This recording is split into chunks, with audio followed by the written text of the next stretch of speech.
Halo guys, assalamualaikum warahmatullahi wabarakatuh. Gimana kabarnya hari ini? Baik kan? Hmm, aku sih alhamdulillah sih baik-baik aja. Dan tau gak guys, aku kemarin lagi ini nih pasang behel buat ngerapiin aja sih gigi aku. Karena gigi aku itu agak renggang dan agak ini ke depan sih. Tapi beberapa hari aku ngerasain linu, tapi sekarang sih udah nggak terlalu ya. Dan aku suka merasakan sakitnya di behel itu gimana guys. Oke guys, jadi videonya bukan ngebahas tentang behel aku. Jadi video kali ini aku ngambil dari channelnya Daftar Populer yang judulnya apakah micin beneran bikin bodoh dan berbahaya bagi kesehatan. Jadi aku penasaran aja tentang MSG ya, kebanyakan orang bilangnya, tapi awalnya sih ini namanya micin gitu guys. Jadi kita cari tahu yang lebih lengkapnya aja kali ya, karena menurut kata orang itu kadang buat kita itu kadang ragu-ragu ya, kadang gitu sih. Untuk memastikan aja, jadi kita nonton. Oke guys, kita nonton.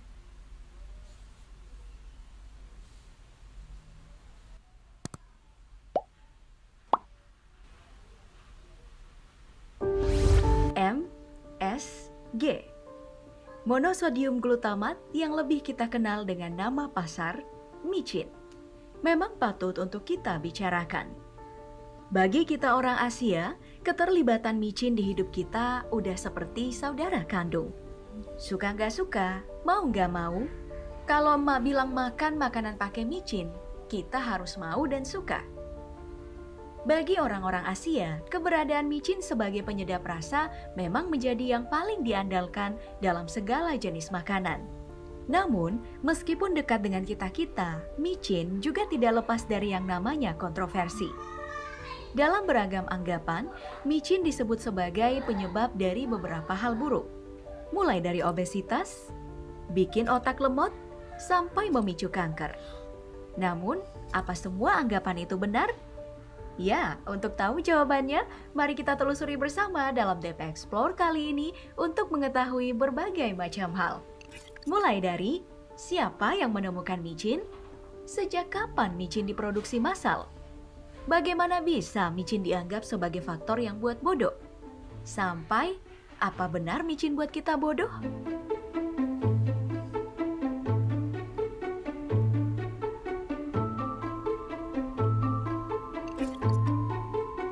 Kalau mendengar istilah micin, kita sebenarnya membahas tentang sebuah produk buatan The Tinju Limited Company, Hong Kong, bernama Vetsin.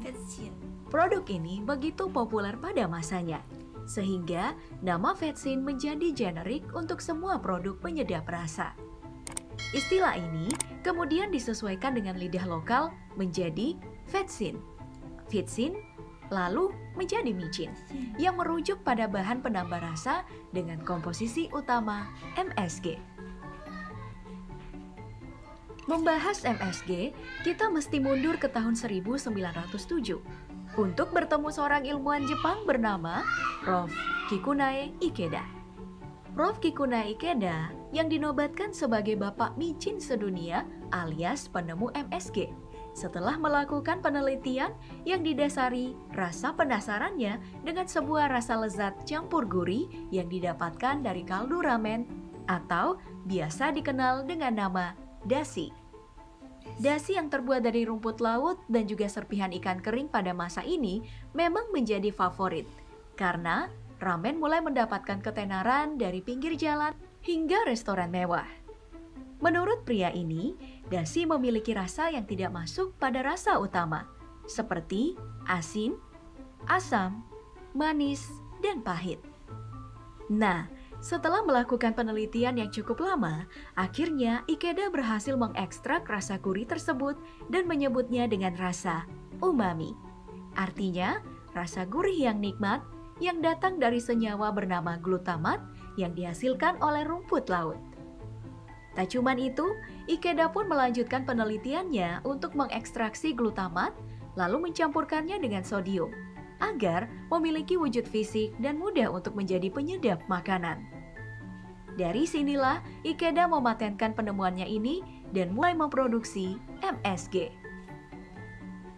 Setelah kelahiran MSG pada tahun 1907, 2 tahun setelahnya pada tahun 1909, Ikeda bertemu dengan pengusaha asal Jepang yaitu Saburosuke Suzuki yang mengajak dirinya untuk melakukan ekstraksi MSG skala industri. Berkat kerjasama dua orang inilah, sekarang kita mengenal produk MSG yang dijual dengan nama dagang Ajinomoto. Setelah beberapa tahun dijual eksklusif di Jepang, akhirnya pada tahun 1920, Ajinomoto mulai diimpor ke beberapa negara, seperti Korea, Cina, dan juga Amerika, yang membuat MSG mulai mendunia. Pada saat inilah, MSG dikenal sebagai penyedap rasa yang bisa membangkitkan rasa utama daging dan sayuran yang dilakukan oleh chef ternama dunia. Masuk majalah kuliner hingga diseminarkan dalam berbagai kegiatan memasak.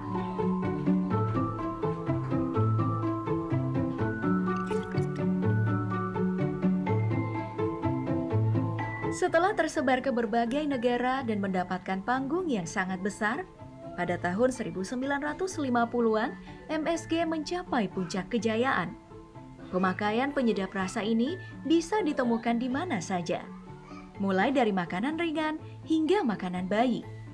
Bahkan, dalam skala restoran, di masa ini, orang-orang rela untuk mengantri berjam-jam hanya untuk makan di beberapa resto Cina terkenal yang syarat dengan penggunaan MSG.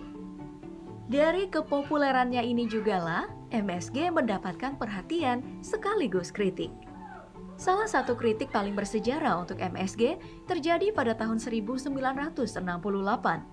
saat sebuah jurnal dari The New England Journal of Medicine dari Dr. Homan Kwok menyebutkan kalau dirinya mengalami beberapa pengalaman buruk setelah mengkonsumsi makanan di restoran Cina, seperti rasa kebas pada belakang leher, lemas hingga jantung berdebar-debar.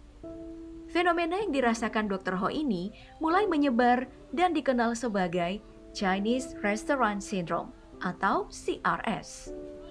Inilah awal mula kejatuhan MSG yang mulai dianggap makanan beracun oleh masyarakat Amerika hingga tahun 1970-an.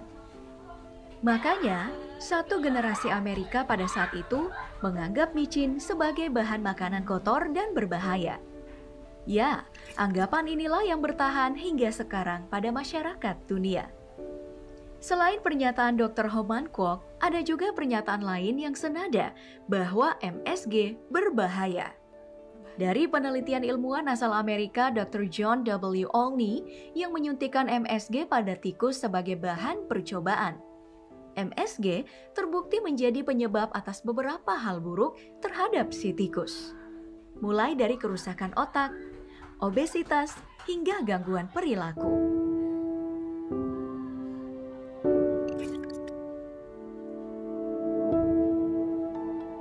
Dalam masa kejatuhan MSG tadi, masih ada banyak penelitian yang dilakukan untuk membawa MSG ke arah yang lebih buruk. Namun, yang namanya penilaian pasti akan terus ditantang dengan penemuan-penemuan baru. Berdasarkan temuan sejarawan kuliner dari New York University, yaitu Ian Mosby, kebanyakan penelitian tentang MSG sejak munculnya fenomena Restaurant Chinese Syndrome hingga tahun 2009 kemarin, didorong oleh rasa ketakutan akan MSG. Bahkan ada juga yang cuma membuat penelitian untuk numpang tenar pada hal-hal viral tentang keburukan MSG. Makanya, setelah penelitian-penelitian ini ditelusuri ulang, terdapat banyak kelemahan yang didapatkan dari penelitian tersebut. Sebut saja, penelitian dari Dr. John W. Olney tadi yang menyuntikkan MSG pada tikus di bagian kepala. Setelah ditelusuri kembali, MSG yang disuntikan ternyata memiliki dosis lebay atau berlebihan hingga puluhan gram. Jika manusia hanya bisa mentoleransi MSG sekitar 2 gram per hari, ya wajar saja kalau tikus yang disuntikan puluhan gram memiliki perilaku yang kurang baik hingga mengalami kerusakan otak. Apalagi cara penelitian ini dianggap salah, karena siapa juga orang yang mengkonsumsi. Dari penelusuran inilah, sudah banyak penelitian tandingan yang menyebutkan kalau penelitian di masa lampau kurang benar dan menyatakan kalau MSG aman untuk dikonsumsi. Bahkan, menurut Dr. Joe Schwartz, MSG bukan cuma berasal dari micin buatan seperti Ajinomoto, namun bisa didapatkan dari berbagai makanan lainnya, seperti keju parmesan hingga buah tomat. Malahan, tubuh manusia juga mengandung 10 gram glutamat secara bebas. Selain itu, FDA yang menjadi Badan Pengawas Obat dan Makanan Amerika juga sudah menyatakan kalau MSG tidak berbahaya dan mengeluarkan izin kalau MSG aman untuk dikonsumsi. Sedangkan untuk gejala Chinese Restaurant Syndrome yang menjadi awal mula dari kejatuhan MSG, hal ini diyakini sebagai efek nocebo atau suatu hal yang terjadi karena kamu yakin hal tersebut akan terjadi. Contohnya, kalau kamu yakin micin bikin kamu jadi oon dan menimbulkan perasaan tidak enak lainnya, maka kamu bakalan merasa jadi oon. Jadi, lain kali kalau kamu dengar micin bikin bodoh, semoga video ini memberi gambaran kalau hal tersebut tidak benar. Bahkan sudah dibuktikan dengan beragam penelitian. Makanya, lain kali nggak usah nanya ada micinnya atau enggak. Karena micin itu aman kok dalam dosis yang tidak berlebihan. Seharusnya yang kamu tanyakan itu, makanan ini harganya berapa? Jangan sampai kamu terkena jebakan Batman seperti orang yang satu ini yang harus membayar 2 ekor ayam dengan harga Rp800.000.